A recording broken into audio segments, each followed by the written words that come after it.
Well, welcome to the May 2022 edition of City Connection. A little bit about City Connection. City Connection is the live television program from Community Media Center with Grand Rapids Mayor Rosalind Bliss.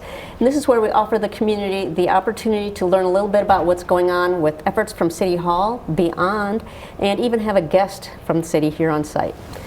Today on City Connection, we'll be joined by Grand Rapids Police Chief Eric Winstrom, new to the job with quite an additional month or two that is like no other for anyone else. Eric Winstrom, hired by City Manager Mark Washington. We're going to learn a little bit about that hire from Rosalind Bliss, and then a conversation with the police chief after that. And later in the show, towards the end, we're going to have opportunity for you to ask your questions of the mayor. We'll take information from you or your questions. You can do that at cityconnection@grcmc.org, as well as at GRTV Access, that's Twitter, and then GRTV's Facebook page too. City Connection, again, a collaboration between City of Grand Rapids and Community Media Center, and we broadcast today live on May 2nd at Channel 24 on cable access. And then at the Rapidian, we are streaming live, and on GRTV's Facebook streaming live, we'll replay the show throughout the month. Mayor Bliss, welcome to the show. Thank you. It's good to be with you again. Good to have you here. New month, May, and good things to talk about. Yeah, there's lots happening despite some of the challenges that we're having right now. Even now, we can talk a little bit about Affordable Housing Fund, because that's one of the things that's been a priority for this city for a long time, and you have some news on that. Yeah. So a recent update on that. First, happy spring. Thank you. You too. This is my favorite season as the trees start to come back to life and flowers are blooming. So I hope people are enjoying spring. So let's talk about the Affordable Housing Fund. As you said, it's something we've talked about for a couple years now. It is now fully off the ground and in place. We've created the structure last year, and then just recently the City Commission finalized the appointments to that board. So that board is made up of community members, along with the CEO and Executive Director of our Grand Rapids Housing Commission and our City Manager. And so that board is now in place, and they'll start to meet. The City Commission, probably about 2 months ago, we allocated just under $7 million to that fund. Some of the proceeds initially were from a portion of the payment in lieu of taxes that we've collected over the years for low-income housing projects, and then we took $5 million from ARPA funds and put that in that fund. And then we're hopeful that with the sale of a portion of 201 Market to the Convention Arena Authority, so we're looking to sell 11 acres to the Convention Arena Authority to build an amphitheater, we're hoping to take $10 million from the proceeds of that sale and put into the Affordable Housing Fund. So my hope is that in the next few months, we'll have a fund that is close to $17 million that will enable us to start making immediate recommendations for how those dollars can be used for affordable housing projects, likely smaller scale affordable housing projects that don't have access to state or federal dollars. And then also, how do we use those funds to support some of our other goals, like home ownership, especially in our Black and Brown community? How do we support people to maybe add accessory dwelling units, to add additional spaces, knowing that the city is largely a built-out city and we don't have a lot of vacant land sitting around. So we'll be, through the Affordable Housing Fund Board, they'll be working on recommendations, and then those will ultimately come back to the City Commission for final approval. Okay. Tell me, how soon do you think some of those funds can be activated and really put into play? Yeah, personally, I'd like to see them out the door yet this year. I think some of the things potentially could move relatively quickly. I mean, there are potential opportunities that we've been talking about for a long time. Ryan Kilpatrick, who is he's out at Housing Next in Ottawa County. He has been consulting with the city for about 2 years, helped us with the creation and kind of structure of the Affordable Housing Fund. And I know he has been having a lot of conversations in the community. And my hope is that shortly after the board is in place, they'll be able to hear some initial recommendations that Ryan has been hearing from the community for the last, I'd say, several 8 to 12 months. Okay. all of this is a bit talk about funds and allocating funds. I wanted to follow up on you telling me earlier that the city manager is about to present the annual budget for the city, which begins July 1. Yeah, so unfortunately the budget was supposed to be presented a couple weeks ago, but because of other priorities with this recent tragic incident of the police officer shooting, a number of things got pushed back, and so one of them was the budget. So it was just presented. I just got my budget book in my office today, about 2 hours ago, and we'll have our first budget presentation meeting actually tomorrow morning at 9 a.m. So if you're interested, you can tune in to the city's Facebook page. We'll start at 9 a.m. With an overview and a budget presentation by our city manager and the leadership team, and then we have a couple resolutions to set public hearings, dedicated public hearings around millage rates, fees, and the overall budget. Okay. Yeah, but it's a bit of a compressed timeline because we pushed it back. Our city charter mandates that we adopt a budget by the end of May for a July 1 start date. So you need 30 days after adoption in order to allow all of our internal departments, our city treasurer and comptroller and everyone to get everything ready for the new fiscal year. So we'll have budget meetings over the next 4 weeks, and then we're scheduled to finalize the budget the last week in May. Okay. Yeah. A couple other funding related items. There's some money on the table related to parks and trails. Oh, Tell us a yeah. little bit about, for example, is it $55 million for trails? Yeah. So this was exciting. This happened early March. There was a state supplemental bill that was passed, and it included different pots of money. So one of them was for infrastructure, water infrastructure, street infrastructure, and then there was a pot of money for parks. So some of the funding is dedicated for statewide parks. There's an allocation to build a state park in Flint, and then there was an allocation specific to the city of Detroit and the Joe Louis Greenway, which is a greenway that is being built in Detroit, a significant portion of it along water, and then the Grand River Greenway. So Detroit had an allocation of $60 million, the city of Grand Rapids $55 million. The funding in Detroit will go to the Joe Louis Greenway, which is a nonprofit organization. And in our city, it will go to Downtown Grand Rapids, Inc., which is also a nonprofit organization. And the intent of those dollars is to leverage other local and county and private dollars to do a number of projects along the Grand River and actually hopefully out to Lowell. So these funds will be used to, the most immediate projects will be to have a trail, a dedicated non-motorized trail, connecting from Leonard Street. So right now, if you are walking or biking and you get to Leonard, you get to a busy street and you got to figure out how to cross that. And then if you get to Ann, same thing. And then you can loop back down by the river and go out to Riverside Park all the way up to the White Pine Trail. So this initial portion will be to connect Leonard Street all the way to Riverside Park with a dedicated motorized trail. That has to be approved. There's a number of permits that we have to get before that project gets started, but I'm hopeful that in the next 12 months that project will be started. Second project is Lion Square. So if you are behind the convention center, behind Amway, there's a trail that goes down by the water that needs to be repaired and replaced. So we're hopeful to use a portion of this $55 million to do that. And then we're in the process of designing a trail that would go up Belknap Hill, up to the Belknap neighborhood, out to Midtown, and then hopefully out to Ada and to Lowell on a dedicated non-motorized trail. Wow. A little bit further down the road, we want to have a trail along the entire riverfront in front of 201 Market. So that's currently where the city has all of our public works. So as we move off that site over to the west side of the city, we want to have a dedicated trail there for folks. And then we want to cross over the river and connect with the Oxford Trail all the way out to the Idama Trail in Ottawa County. So hopefully in 5 years with these funds, we'll have a dedicated non-motorized trail from downtown all the way up to the White Pine Trail, to Cadillac and beyond, all the way out to Lake Michigan, and then all the way out to Lowell, which would be fantastic. And did you say within 5 years? So the funds, the $55 million, they are ARPA funds, so they have to be expended within 5 years. Okay. So that the beauty of it is that it'll accelerate a lot of the projects that are kind of in the pipeline already. But then we know that will have a huge economic impact as well. That's actually very exciting. Yeah.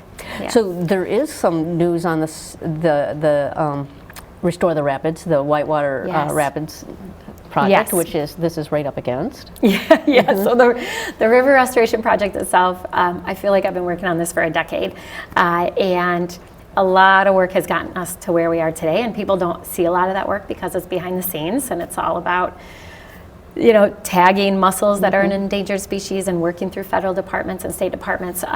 But last month, at the end of March, we submitted a revised application to Eagle, and that really is the last permit we need in order to get in the river and start the project. So we're very hopeful that in the next 6 to 9 months, we'll get that permit back from Eagle, and that would allow us to do the lower reach. So that's where those 4 smaller dams are. So we'd start with the lower reach, not touch the 6th Street dam, leave that for now. And then once the lower reach is done, we'd work on the upper reach, and part of that would be to build a hydraulic structure before we do anything with the 6th Street dam. A question just occurred to me as you were talking about 6th Street and thinking about that bridge. Does anything about the flow of water change the integrity of the bridges downstream? I mean, does anything flow faster that makes things different, or is that just not an issue? Yeah, it's not. The big issue right now with the 6th Street Dam is that it acts as a de facto barrier to an invasive species of lamprey. So we know lamprey it's a very invasive species. It can actually wipe out fisheries. And we just over time, the dam, which was originally built to prevent log jams, now is a barrier for lamprey. Okay. So we have to work and make sure that we have an additional barrier upstream to prevent lamprey from swimming upstream. They're pretty weak swimmers, and they tend to swim during certain times of the year. So we're working with the Great Lakes Fisheries on that aspect of it. Okay. And the Army Corps of Engineers. Thanks for that little aside. I just was wondering about that all of a sudden. The other thing is I saw mention of a Parks and Rec master plan, and all of this that we're talking about must somewhat feed together on that. Yeah, it does. So we just recently adopted an update to our Parks master plan, and it includes the trail as a part of that plan and the trail connectivity that we want to see, but it also has a number of other priorities. So we have a list of parks that we'll be investing capital improvements in. So we know there are still parks where we need to replace playgrounds and add additional resources to those spaces. Our 2 other big priorities in neighborhoods is to replace the MLK Lodge and the Roosevelt Park Lodge. So these are 2 lodges that are really old. We're working with community right now. Ultimately, I would love to see both of those lodges redeveloped while I'm mayor. One is in the heart of our Granville neighborhood / kind of Roosevelt Park neighborhood, and then obviously MLK is over there on the southeast side. Okay. Yeah. And then on the topic of budget, there's even one more opportunity for citizens to still participate. We mentioned the participatory budgeting process that has to do with some funds that the city's received. Deadline is coming up, so I wondered what do people do if they still want to maybe give their ideas on how some of this money should be used? Yeah, please, if you have ideas, please go to our website, so pbgr.org, I think is what it is. So the City Commission, we allocated $2 million for the participatory budgeting process, $1 million to the 3rd Ward, $600,000 to the 1st Ward, and $400,000 to the 2nd Ward. And we are currently taking ideas from the community on what they think should be funded. What ideas do they have that they'd like to see these dollars used for? So we're taking all the ideas now. We'll vet them to make sure that the projects that are presented are eligible under the federal dollars, because these are also federal dollars. And then once those initial ideas are vetted, we're gonna spend the summer putting them out to community and let the community vote on them. And then the top vote getters will get funded. So it's a new process. We haven't done it before. We're learning a lot as we go. We're working with the National Participatory Budgeting Organization, and they're kind of helping us find our way. But this is one of the largest pots of money for a participatory budgeting process in the country. We've looked at other cities that have done it. Some cities do it with their CDBG funding. Some cities have taken like 500,000, some have taken 100,000. So it's a significant amount of money that we're hoping the community will help us and decide how they want it spent right there in their neighborhoods. Okay. Yeah. Well, that's exciting too. Yeah. We're going to take our first break. When we return, we'll have Police Chief Eric Winstrom with us. His hire was announced in February. Since then, the city is sustained and dealing with a tragedy that resulted in a police shooting of a citizen who was killed a month ago. We'll be right back with that.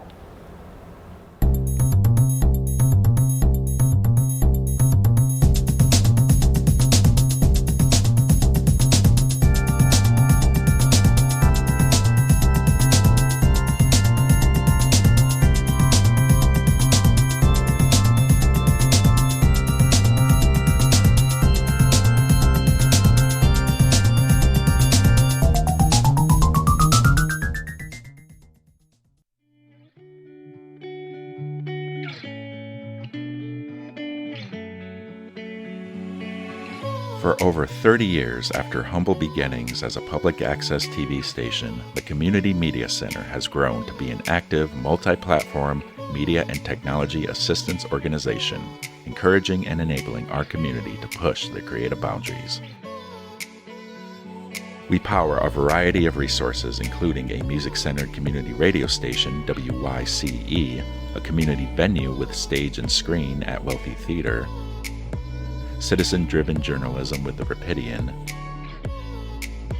a web development team empowering local nonprofits, an education department that trains and broadens students' minds, and a free speech public access television studio, GRTV, where it all began. By introducing audiences to new voices and ideas, we enhance community engagement and create connections between artists and audiences, enriching our city's cultural offerings. We empower and collaborate with platforms and resources accessible to all and used by all. Every free democratic society depends on media, accessible to the community and uncensored by government.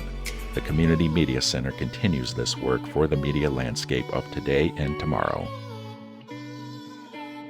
These platforms and services empower our neighbors to tell their stories and explore the richness of culture that Grand Rapids has to offer. Connect, discover, learn, create, and share. The Grand Rapids Community Media Center.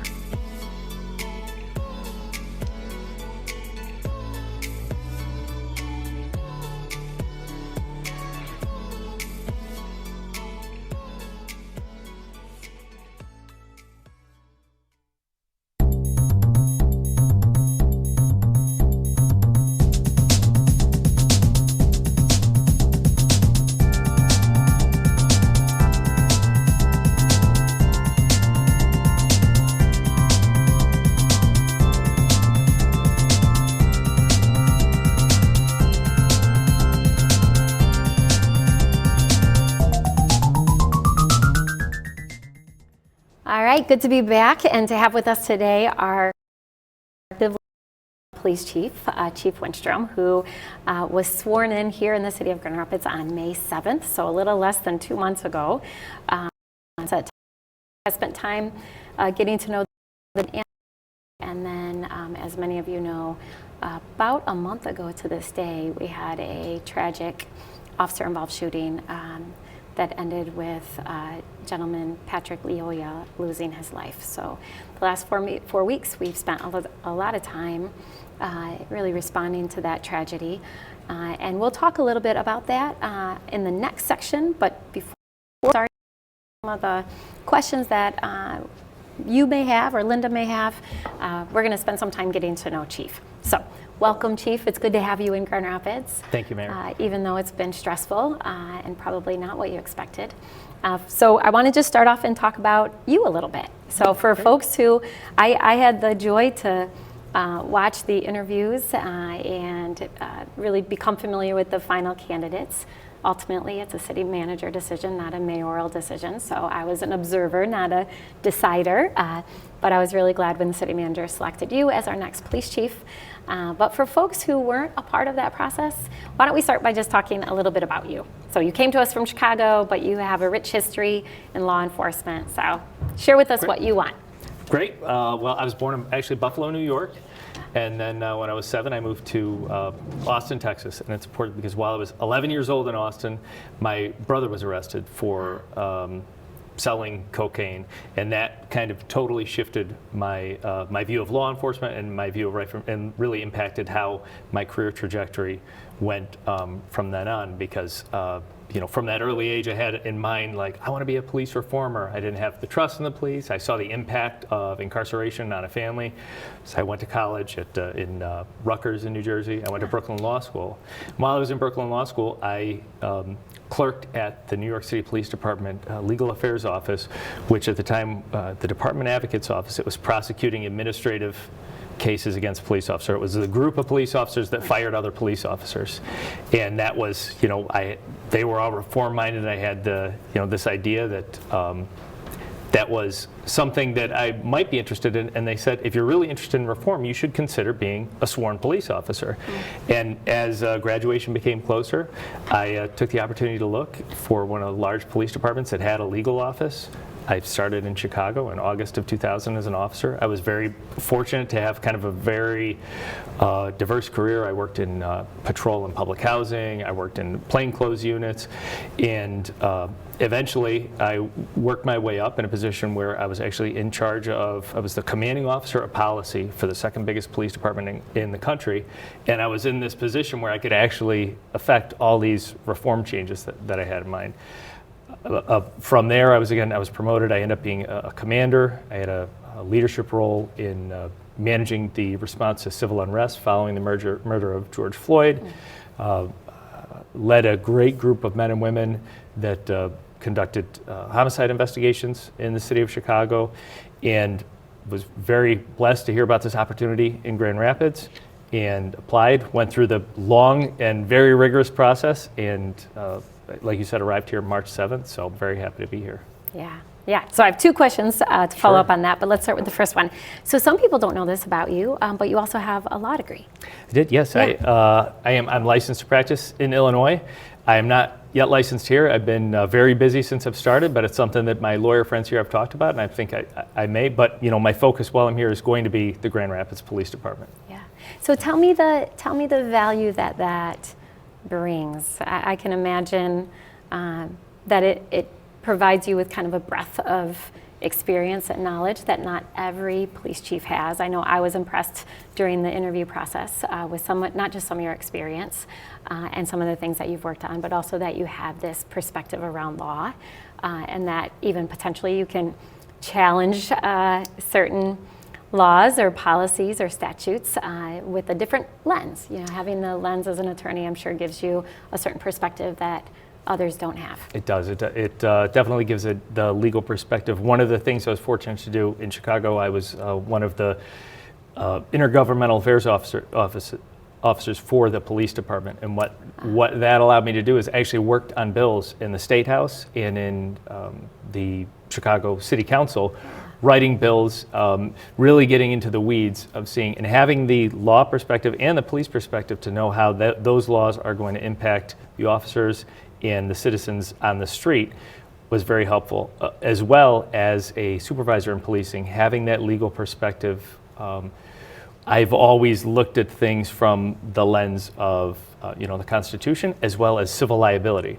So when I see something in policy or something in practice that I think, hey, this is going to impact us in a way, going down the line, as well-meaning as it may be, this could be a problem through civil liability. I think bringing that legal background with me is helpful in a leadership role in policing to avoid that civil liability. Yeah, that's great. And right now, I know like in the state of Michigan, there's been a bipartisan package of police reform bills. There's a 12-bill package. It was introduced, it hasn't moved yet. I know there's a lot of energy and talk right now around that, so potentially that will be a conversation that we have a little bit later on. Obviously, there's a lot we're dealing with internally with our own policies, but potentially that could be something that you're able to speak into and weigh in on. Absolutely, I'd love to weigh in that. I have testified in the past about pending legislation. I'd be happy to do that on reform measures here in the state. That would be fantastic. Yeah. Okay, so let's talk about Grand Rapids. So you tell us more about your interest in Grand Rapids. Kind of what interested you in this opportunity? Well, we're not that far away from Chicago. So I have been to Grand Rapids many times prior to becoming the police chief here as well. There's a lot of former Grand Rapidians in actually the Chicago Police Department. And there's a lot of friends of mine from the Chicago Police Department that left there and are now here living in Grand Rapids. So I've had the connection to the area, so I've been able to come out here and experience the city and what an incredible city it is. It has all the things that a much larger city has to offer. It's got a museum, places to eat, places to drink, things to do. It's a beautiful city. The river, the parks, and me being the parent of an 8-year-old daughter and a 10-year-old son, and looking for just that perfect town to finish raising them in, this was just an opportunity I couldn't pass. Putting my name in for the process, and I feel very fortunate to have gotten where I am. Yeah, nice. So you're familiar with some of the work that we've been doing over the last several years. So at the city, we have done a traffic study. We created an Office of Public Oversight and Accountability. We created a strategic plan under Chief Payne. So I'm curious, kind of as you look at some of the work that's been done over the last couple of years, and really I'd say accelerated with our current city manager, Mark Washington. Do you have thoughts about like where we are as a community and what areas, even whether it's things we've worked on already or areas that you see are opportunities as you kind of get your feet under you? So at first glance, my impression is that there is a terrific foundation for the Grand Rapids Police Department to get to the point where it can be just a model for policing in the area, in the country. And I see that foundation has been set. I've read the studies. I've read the Lambert study that you spoke of, the Hillard Hines study. I think there may have been other consultants. But I think coming in, a fresh set of eyes from outside the city and looking at it. I'm doing my own internal review right now, and I plan in the first 90 to 100 days to come up with some own ideas, and my own ideas, enhancements on training and on policy, things to improve the culture of the police department, because I really want to see the Grand Rapids Police Department be seen in the region and the country as a leader in policing. Yeah. I think all of us share that desire and that goal with you.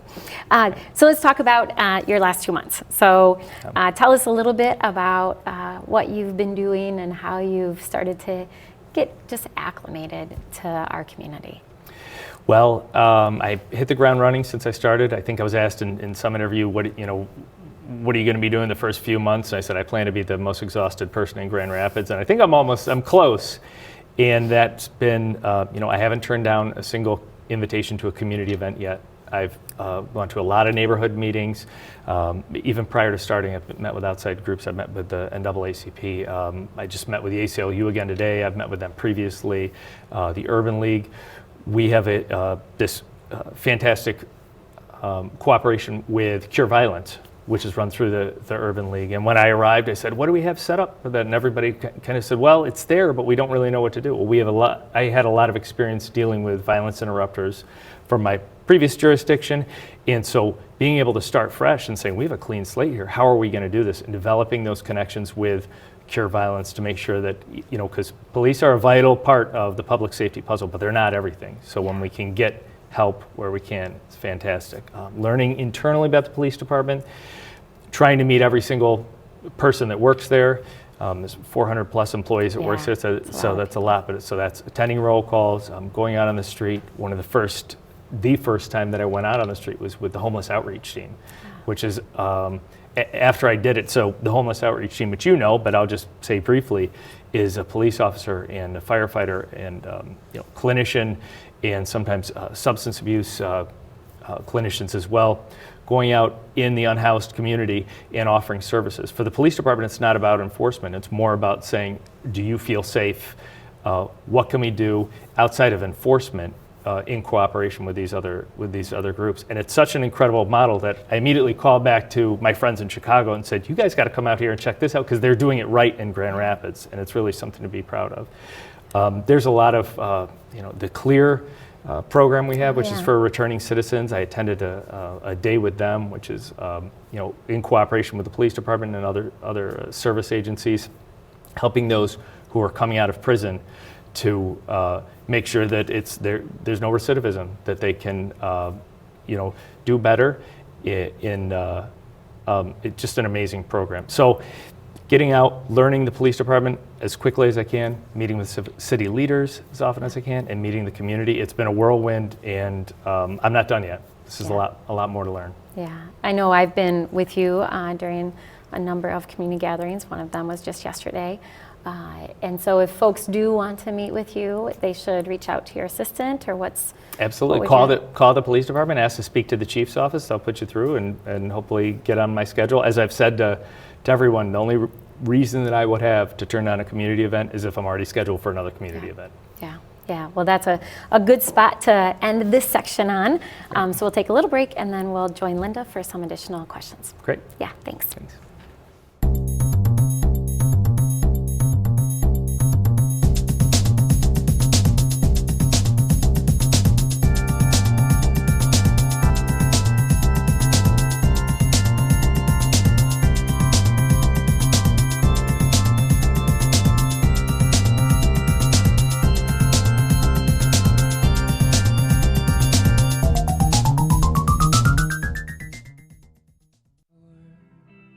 The Wealthy Theater is Grand Rapids' local movie theater and performance center. Since 1998, it has been a host to nationally touring music groups, local theater performances, and a variety of community events. Today, the Wealthy Theater is not only a landmark community treasure with historic significance, but a pioneer in the infusion of technology and traditional theater. Underneath the elegance and classic sensibility that defines Wealthy Theater, there is a matrix of new technologies. The theater is completely digital and outfitted with cameras and microphones for concerts, theater and comedy troupes, speakers and lecturers, and so much more. Experience all that Wealthy Theater has to offer. And bring a friend. Be surprised by the Wealthy Theater.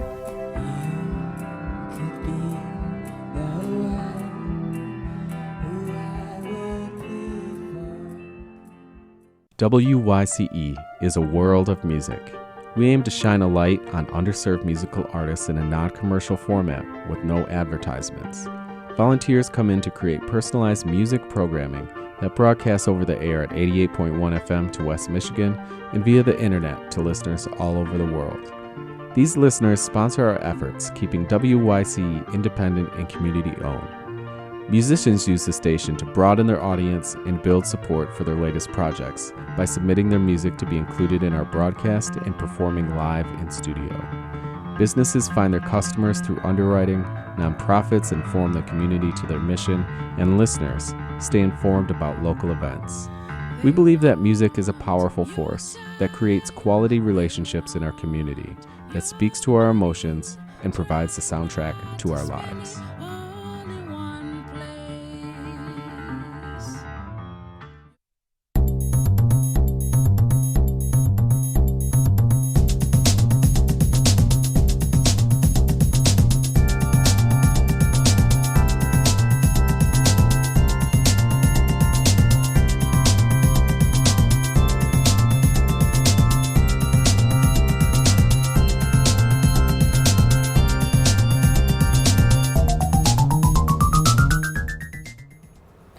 Welcome back to City Connection, and in studio with us now, Mayor Bliss and I, is Chief Winstrom.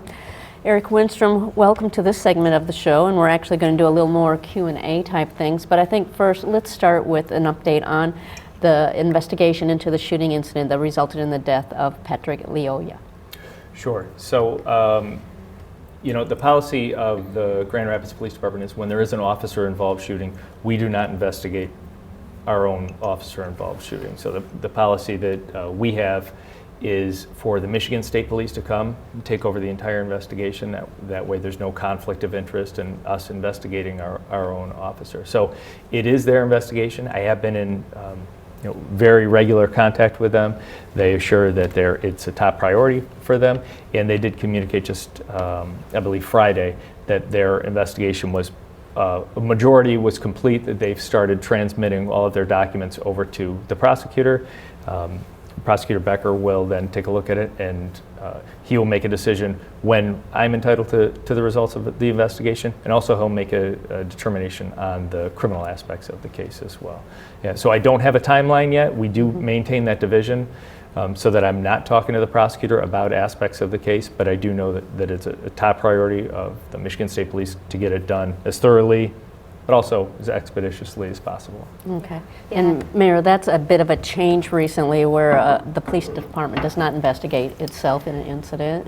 Yeah, we, as a city commission, we actually made that change a couple years ago based on conversations that we had with community and recommendations from community. And so it's the first time since I've been mayor that we've had this process where we've had an individual who died, and so we're working through the process and making sure we're doing everything we can to not have any influence over the process, but making sure that there's integrity to the process. And then afterwards, we'll take a look at the process and say, what went well, what didn't go well, what do we need to improve, what do we need to change. We'll have conversations with MSP about concerns that we had, but in the midst of the investigation, those conversations would be premature. Okay. Yeah. All right. Well, I was really interested in the conversation you two were having about you kind of being interested in Grand Rapids, and then a little bit about you being out there now and really getting to know the community. But I wondered, what are your perspectives of Grand Rapids before and now? Has anything changed? What do you see in terms of, is this a community vulnerable for tragic situations? Is there something that's unusual here? Is this the kind of thing that you look for, being a strong policy person, look for policy that can change the course of things? Well, I'll tell you, first of all, my opinion of Grand Rapids has not changed, and I know the mayor talked about what we can do differently in this process moving forward. I hope this is something that we never get good at. I hope this is always something that's few and far between. I hope to never have to handle another police-involved shooting again. But as we get the results of the investigation, we are going to look. We're going to look if there's policy changes that need to be made, policy improvements, training improvements that need to be made. And as far as me being out in the community to hear about, whether this is something that is Grand Rapids, set up for things like this in the future, sort of things, I don't get this at all. I think that this is a very safe community. I think the police department and certainly myself are committed to making sure that it is safe in all aspects. And the community engagement that I've had, and I've had quite a bit of it over the past few months, is it's not the community saying that we want less police or we don't like the police. It's they want the police. They want the police to be there quickly. They just want good police, and that's what I want too. We want good policing. Just kind of go ahead. Sorry, I just want to add one more thing to point out when we think about process. In addition to the changes the City Commission made around having any officer-involved shooting, and that goes for any officer-involved shooting, in regardless of the outcome of that shooting, investigated by Michigan State Police. We also, less than 2 years ago, created the Office of Public Oversight and Accountability that Mr. Davis, who's been on this show before in the past, oversees. And there will be, we talked about this last week at our commission meeting, but there will be a number of processes over the next several months that Mr. Davis will lead in partnership with the chief. So Chief and Brandon have been working really closely together, looking at what we can do even under the Office of Public Oversight and Accountability to work with community to look at, what are some things that we need to consider changing. Right. Yeah. And then that fits perfectly with what I was going to ask. With you being so strong in policy, that's something that you've really, really focused on. Maybe in your conversations with Mr. Davis, are you seeing potential next steps? Not even really asking about the results of this investigation, but what kind of policy things are you seeing that might really improve Grand Rapids police department. Yeah, just to be blunt too, I will say that this incident probably will inform policy changes moving forward. I'm not going to prematurely say what those changes might be because I don't have the results of the investigation. But I did start a complete review of policy prior to the incident when I first landed. When I first took over as chief, that was the first thing I did, to try and make it through the entire manual of procedures and to see, because I thought that there probably are places where we can do better. So it is issues such as use of force, training on de-escalation, policies about de-escalation, policies about sanctity of life, which is kind of this broad, umbrella topic, which is difficult to point to how that works in policy, but it's part of a cultural change of bringing the police department in 2022. All police departments really need to realize their role as being guardians and not warriors. So there are a significant amount of policies that I'll be looking at, and I expect in the coming very soon few months that we'll start making those changes. And I've had a lot of my friends and peers who are mayors reach out to me, and I know poor chief is getting inundated with ideas. So I know he's already probably making a long list of what other cities are doing and have done, although quite frankly I think he's an expert in this space and a lot of them he's already familiar with. But I think it's just making sure that we look at all of those thoughtfully and strategically and make sure that we're having conversations with community about what is if we make a policy change, what is the impact we're hoping it will have. Okay. And then some of that terminology, the changes from guardians from warriors, or public safety from policing. How do you make a cultural shift like that? What kind of steps lead us down that road to that sort of shift? Yeah, so it's easy to take a policy and to write some kind of nice words in a policy and publish it and say, there, we're done, we fixed policing. But that isn't how it works. And how you do that is, number one, you have to train the officers. For example, use of force training, de-escalation. I can put in a policy that officers are required to de-escalate a situation, but those are just words on a paper. So getting the officers in a classroom, teaching them skills in de-escalation, and then holding them accountable. And that's getting leadership on board, knowing that you expect officers to be held accountable. When they fall short, they need to be counseled, reprimanded, discipline, progressive discipline. So getting those things together, it's getting the policy with the proper training and ensuring that that policy is, the officers are held accountable for that policy. That's how you get the cultural shift in the police department. Does policy bump up against what has been union rights in the past? I mean, we've had some conversations before with the mayor here about items that maybe needed to involve some discipline, and then there's been a little bit of a pull and push with police union. Does that inhibit where you want to go with policy and training changes? There's aspects of things that are, terms and conditions of employment that I'm sure the union would say, hey, this is a bargaining issue, this isn't. I don't think that those are any obstacles that we won't be able to overcome. And part of that too is just getting, instead of, imposing my will on the police department, this is how it's going to be, bringing them in the process too. Hey, before the policy goes into place, hey, here's a draft of the policy. I want to hear your input too. So just letting them know, sometimes they just want their voice to be heard. Even if in the end I disagree with them, that communication is important to getting to the right conclusion. You feel pretty confident that Grand Rapids can heal from this, recover from this, and move forward in positive ways? Absolutely. Okay. Absolutely. Last little bit for you is one of my thoughts was when this incident happened and knowing that you were brand new on the job is, were there ever any regrets stepping into this? You couldn't possibly know what was going to happen, but what a tough thing to take on at the very beginning of your career here. Right. It was extremely, as I said, it was just a progression of sadness throughout that day, and then moving forward, sadness for the Lioya family, for the officers' family, what they're going to go through, and for the city. It is going to take time to heal, but I have absolutely no regrets about coming here. All right. Well, just to wrap up, you had mentioned earlier that if people want you to come talk to their community organization or get to know another segment of our city here, contacting your office, is that the best way to do that? Absolutely. You're on your meet and greet tour? And absolutely. I'd be happy to. Yes, I really want to get out and meet everybody. All right.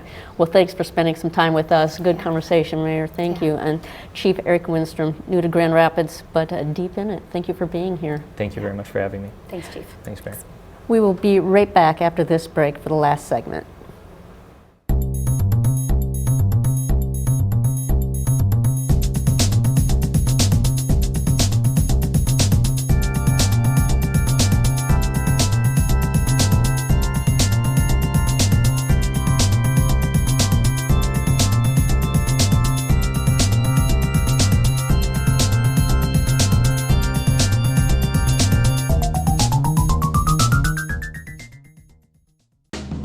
How do you build a strong local food economy? Meet Chris. Chris is opening Osteria Rosa, a locally sourced Italian restaurant in a building brought back to life by 616 Development.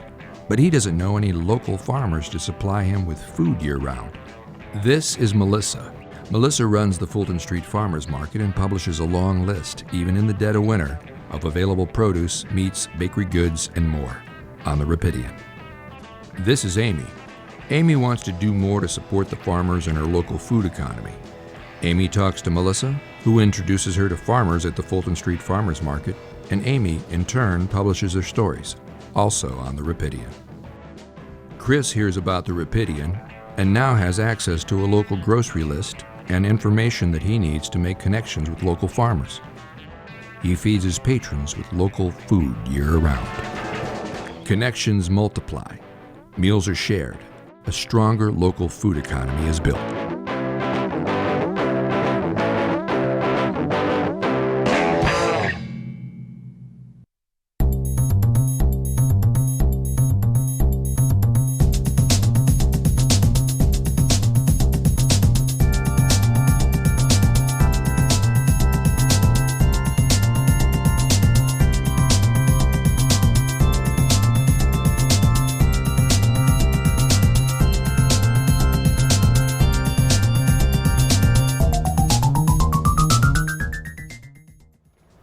Welcome back to City Connection. With our last segment, we're going to kind of just talk about some miscellaneous things that are your questions, just citizen questions, and just told that there's a question about, Mayor, how to navigate bike lanes and then the parking lane and bike lanes on one side of it, and you wouldn't expect it there, but then there's construction zones, and that kind of plays into it too. We're hopefully in a season that we're going to be out there quite a bit more. Yeah, it is tricky. So we have a lot of construction. I tell people that's a good thing. Yeah. And maybe after this question I can touch on lead also, because some of the construction is because we're replacing lead lines. Okay. But there, you know, we've made a diligent effort to add bike lanes to the city, and with the addition of bikes that you can rent downtown and scooters, there's a lot more people out in those bike lanes. At least scooters should be in the bike lane, not on the sidewalk, as a reminder. So, you know, when there is a parking lane and a bike lane, the car is not to be in the bike lane. So actually cars who are parked next to a bike lane, if they take up a portion of that bike lane, they actually can get ticketed. So be mindful of that. Some people, they think that a bike lane is a parking spot, and it's not. So I encourage folks to make sure that they're looking for those bicycle symbols that we try to put down. We've also added to a number of our intersections kind of this green space at the intersection. That space is for bikes. So we want to make sure that bikes can be safe and that people don't have them in their blind spots at intersections, especially if somebody is turning right. So we've tried to incrementally add symbols and spaces for cyclists so that they're safe. We still want to be a bicycle-friendly city, in addition to having additional non-motorized trails. So as it gets warmer and more people are out, whether it's pedestrians or people on scooters or skateboards or bikes, I just encourage people to slow down and make sure that you're looking around and that everybody stays safe on our roads. Because we want, whether you're driving a car or on a bike or walking or on a scooter, we want to make sure that you're safe. Okay. Yeah. So we talked a lot about the non-motorized ones, but this is, those motorized bicycles, and motorized scooters. Yes. That lane is designated for those, and sometimes it's outside the curb. It's beyond the curb, beyond the parking lane. Then there's the bicycle lane, and then there's the traffic lane. Yeah, and our ordinance is to give whether it's somebody on a scooter or a bike, 5 feet. Yeah. So we really want to make sure that they have adequate space when you pass them or go around them. Okay, thank you for that question. Just a few other little things, but during the pandemic, the Sister Cities program kind of took a little bit of a pause, or couldn't fully do what it's used to doing, but I saw an announcement of an annual gala coming up next month, and so the Sister Cities International program is having their gala here then. Yeah, they are. So we, last year in the midst of the pandemic, we actually added a sister city, Gangnam-gu, there in South Korea. And we have a committee and a group for sister cities that maintain those relationships. Actually, we'll be having a group from Zapopan here in our city in the next couple days. So we do these exchanges back and forth. And they have an event every year to raise money to help them do the work that they do. So we have sister cities in Poland and Ga and Japan and Italy, Zapopan, Mexico, and then our most recent one, Gangnam-gu. So it's a way to get out. It brings everyone who's engaged with those different sister cities together. It's really a beautiful time to come together and to learn more about our sister cities, but then support a lot of the work being done. And it's vast. In addition to exchanges, we have pen pals in elementary schools here and elementary schools in other cities, and they write letters back and forth. We have economic development relationships where companies in other cities, our sister cities, and companies here exchange and sell products and share information and intelligence. We have cultural connections, so even Gangnam-gu, one of the reasons they were interested in Grand Rapids is because of Art Prize. So they have their own Art Prize that they modeled after our Art Prize. And so they were very interested in establishing a sister city relationship, really looking at arts and culture. Okay, very exciting. Did want to jump back. You wanted me to bring up lead because that's a little bit about our construction. Sorry, I yeah, no, that's okay. There's two really exciting things going on in the city around lead poisoning. It's been a priority of mine. You probably know this since I became mayor. A decade ago, under Governor Granholm, I served on a statewide childhood lead poisoning prevention board for a number of years. And then I led a task force a couple years ago looking at lead poisoning in children in our city and what we can do to prevent kids from being poisoned. So twofold, we are in the process of replacing every lead line in the city, all the way from the street to the house. How much was there? How much does Grand Rapids have? So we have, I believe, a little over 16,000 pipes. So it's about a $20 million project. Okay. And we are probably in our third, probably our second 2.5 years we've been working on this. And we're doing, we're kind of going quadrant by quadrant throughout the city to replace all the lead lines. So that was a state mandate. We actually started the process before the state mandate. And then we are going to be doing it over a number of years because it's such a big project. So that will take place. Even though we're doing the lead line replacement, I want to be really, really clear that all of our water quality studies show that we don't have significant lead in our water. Very few children in our city are being poisoned by lead. Very, very few. Then imagine that doesn't even feel good to you to say that. Right. Yeah, it doesn't. We know lead pipes are a problem, but we have been treating the water to make sure that there's not corrosion in our lead pipes. And so we have been very diligent about doing that in the city. So our water is safe. The vast majority of children in our city that get poisoned by lead is from lead paint. So it's from old homes that were built before 1976, where you have lead paint a lot of times around the window. You open and close the window. It creates dust. Very often dust has lead in it. Little ones get that dust on their fingers and they put it in their mouth. Vast majority of little ones that get poisoned by lead, they're under the age of 6. And then in the soils typically around the house, especially if you have a house that has paint. Very often the second, third layer of paint was lead paint. So we've been working with the county health department the county comes in, they're the ones that often will do the assessment. We've been working with them around assessment and treatment, and then we have a lead abatement program at the city. We've received several millions of dollars from the federal government to enhance our lead abatement program. And then last year, the City Commission, we allocated additional funds to our community development department to add a full-time person to help with our lead efforts. And Just I'm hired? excited He's that just hired. just a couple months ago we hired Paul Hahn. We would love to have him come on the show and talk a bit more about that, but that Yeah. was, Paul has worked in the housing arena for quite a while.